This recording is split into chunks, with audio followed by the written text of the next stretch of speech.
Hello there guys, this is Christy Lewis at the Lakeport branch of the Lake County Library, and today I'm here to tell you about books that you did not know that J.R.R. Tolkien wrote. You've probably heard of The Lord of the Rings and The Hobbit because those have been made into adaptations, and pretty much he invented the fantasy genre with those books. However, the adaptation that is currently being made is going to be based on the Silmarillion, and that indeed is going to be the first book that we talk about. But first, I just want to let you know that you can get any of these things for free through the library catalog linked down below. I have the titles linked down below. All you have to do is copy and paste into the library catalog, which I also have linked down below. You can also get lots of these things available for free on ebook or audiobook through the library. So all that information linked down below. Moving on, we have the Silmarillion. Now this, essentially, if you read it, is kind of like reading the Encyclopedia of Middle-earth, the encyclopedia of all of the mythology of Middle-earth. And it's very different from Lord of the Rings. You're following a lot of different people. There's a lot of names, but thankfully there is a glossary in the back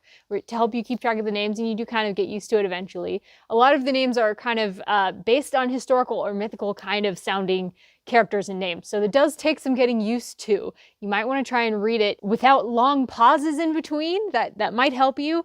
Listening to an audiobook as you read might also help you stay focused. And I just want to tell you that even though it's not the easiest thing to read in comparison to like Lord of the Rings, which is just a complete delight, or The Hobbit, it has such a wonderful voice, which can actually be read by children. This one is not quite as cohesive. It's like I said, it's like a collection of myths. So even if you're struggling with it a little bit, I will tell you, you will not regret it if you are a Lord of the Rings lover. It's also easier the second time around. I would know. I've read it 1.5 times. When I read the first half, it was such a struggle. And then when I came back the second time around, reading through the first half was much easier because I was just more familiar with it. And so if you're struggling with it, it might be okay if you get halfway through like I did and have to stop and go back and reread it. It'll be easier. Oh, and also, if you enjoyed the story of Beren and Luthien that Strider tells the hobbits in The Lord of the Rings, there's a lot about them in this book. You meet them, you follow them around, you're in the middle of their romance. It's really fun.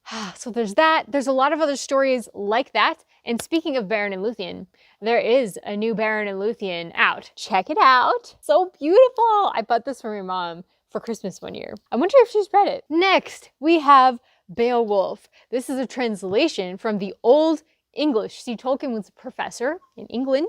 He talked about a lot of old stuff. That's where he got his inspiration for Middle-earth. Now this particular saga is what it's called, involves a hero and a dragon. I mean, what else do you need to know, right? There are additions with the Old English alongside Tolkien's translations, and there are additions with his commentary, like with information from his lectures. Just sounds really cool. This is actually either the earliest or one of the earliest things that we have from Old English to date, at least that we've discovered. It's really a unique piece, and it's really kind of a treasure to have Tolkien's thoughts on it. So if you want to check that out, it is down below. And on the short end, Tolkien also wrote some shorter things. He wrote a book of essays and literary criticism, and one of those essays is very famous. It's called On Fairy Stories. And this is a defense of the fairy tale genre, which he says is not just for children. And one of the most famous lines from it is defending escapist literature, which I think is very appropriate. Tolkien was a Catholic, so he believed that this earth was not the perfect place for humans to live. He believed that there was a better place. And I think that's where maybe this was coming from. Listen to this. And also, he was a veteran, so that's also partly where this came from, I think. Just my opinion. Fantasy is escapist, and that is its glory. If a soldier is imprisoned by the enemy, don't we consider it his duty to escape? If we value the freedom of mind and soul, if we're partisans of liberty, then it's our plain duty to escape and to take as many people with us as we can. It's a very influential essay. You can find On Fairy Stories and several other works of interest. Literary criticism on Beowulf. On translating Beowulf, you can find Sir Gawain in The Green Knight. On the languages English and Welsh, he was quite the linguist. He created his own languages, which you probably know if you've read Lord of the Rings, and other things. So check out On the Monsters and the Critics. Or you can go ahead and pick up a copy of Poems and Stories, which I will also have linked down below because that includes our next story as well as On Fairy Stories. So our next story is Leaf by Niggle.